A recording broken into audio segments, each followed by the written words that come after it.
CM Revanth వైఖరి ఏమాత్రం మారడం లేదు. బీఆర్ఎస్ హయాంలో చేసిన పనులకు రిబ్బన్ కటింగ్లు చేసి బిల్డప్ ఇస్తున్నాడు. పైగా అన్నీ మేమే చేశామని కలరంగిచ్చేస్తున్నాడు. సిద్దిపేట జిల్లా నర్మెటలో ఆయిల్ పామ్ ఫ్యాక్టరీ ప్రారంభించి బీరాలు పలికాడు. ఆ తర్వాత నిర్వహించిన సభకు సిద్దిపేట నుంచి జనం రాలేదు. ఇతర నియోజకవర్గాల నుంచి కూడా జనం తరలించారు. అయినప్పటికీ ఖాళీగా కుర్చీలు కనిపించాయి. సీఎం రేవంత్ సభ అట్టర్ ఫ్లాప్ అయింది.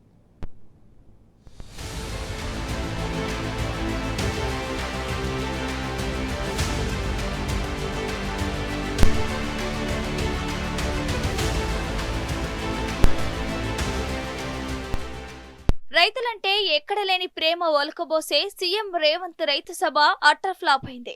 రైతు ప్రభుత్వమని గొప్పలు చెప్పుకునే సీఎంకు అన్నదాతలు బుద్ధి చెప్పారు.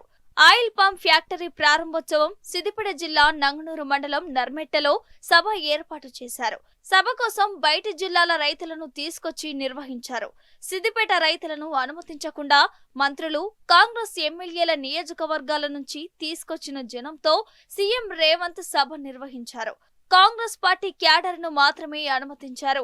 ఏఈఓలకు టార్గెట్ పెట్టి మరీ రైతులను సభకు తరలించగా ప్రతి బస్సుకు సివిల్ డ్రెస్ లో పోలీసులు కాపలా కాశారు. హామీలపై రేవంత్ రెడ్డిని ఎక్కడ నిలదీస్తారోనని పటిష్ట బందోబస్తు ఏర్పాటు చేశారు. సీఎం రేవంత్ మాట్లాడుతూ ఉండగా కొందరు రైతులు వెళ్లిపోగా మరికొందరు రేవంత్ ప్రసంగాన్ని పెద్దగా పట్టించుకోలేదు.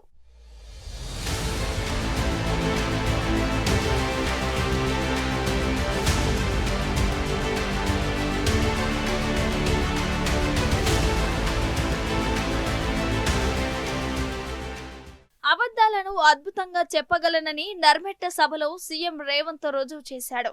కేసీఆర్ 10 ఏళ్ల పాలన ఎట్లుండే, ఈ 27 నెలల కాంగ్రెస్ పాలన ఎలా ఉందో రైతులు బేరుజు వేసుకున్నారు. మళ్లీ కేసీఆర్ ప్రభుత్వం రావాలని కోరుకుంటున్నామని రైతులు నిక్కచ్చిగా చెబుతున్నారు. కాంగ్రెస్ పాలనలో రైతులకు కష్టాలేనని సభకు వచ్చిన రైతులు మాట్లాడుకున్నారు. కాంగ్రెస్ పాలనలో రైతులకు ఒరగబెట్టింది ఏమీ లేదని రైతులు అసహనం వ్యక్తం చేశారు. రైతుల కష్టాలను ఏనాడు పట్టించుకోకుండా ఎద్దేడ్చిన ఏవసం, రైతేడ్చిన రాజ్యం బాగుపడదని మాట్లాడటం కాంగ్రెస్ ప్రభుత్వానికి సరిగ్గా సూట్ అవుతుందని రైతులు స్పష్టం చేశారు. రైతు భరోసా లేదు, రుణమాఫీ లేదు, రైతులను ఏం ఉద్ధరించావంటూ వచ్చావని అసహనంతో రైతులు సభ నుంచి వెళ్లిపోయారు.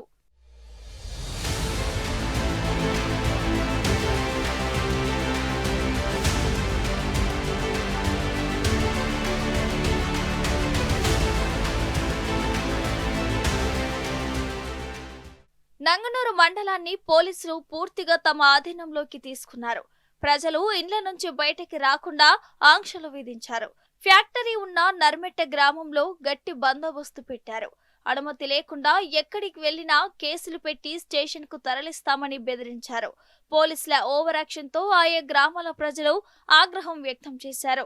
సీఎం పర్యటన నేపథ్యంలో నిరసన తెలుపుతారన్న భయంతో రిటైర్డ్ ఎంప్లాయీస్ అసోసియేషన్ అధ్యక్షుడు పొన్నం మల్ల రాములు, నాయకుడు రాజు, ప్రధాన కార్యదర్శి నాగిరెడ్డిని ముందస్తుగా అరెస్టు చేసి పిఎస్ కు తరలించారు. ఆశా వర్కర్లను అదుపులోకి తీసుకున్నారు. సభలో రైతులు లేక గ్యాలరీలు ఖాళీగా కనిపించాయి. మంత్రుల ప్రసంగాలతో విసిగిపోయిన రైతులు సీఎం రేవంత్ స్పీచ్ ప్రారంభం అవగానే ఒక్కొక్కరుగా వెళ్లిపోయారు. దీంతో ఖాళీ కుర్చీలకు రేవంత్ ప్రసంగం ఇవ్వాల్సి వచ్చింది. అంతేకాదు, సిద్దిపేటపై ఎలాంటి వివక్ష చూపాల్సిన అవసరం లేదని మరోసారి సీఎం రేవంత్ అబద్ధాలు వల్లవేశారు.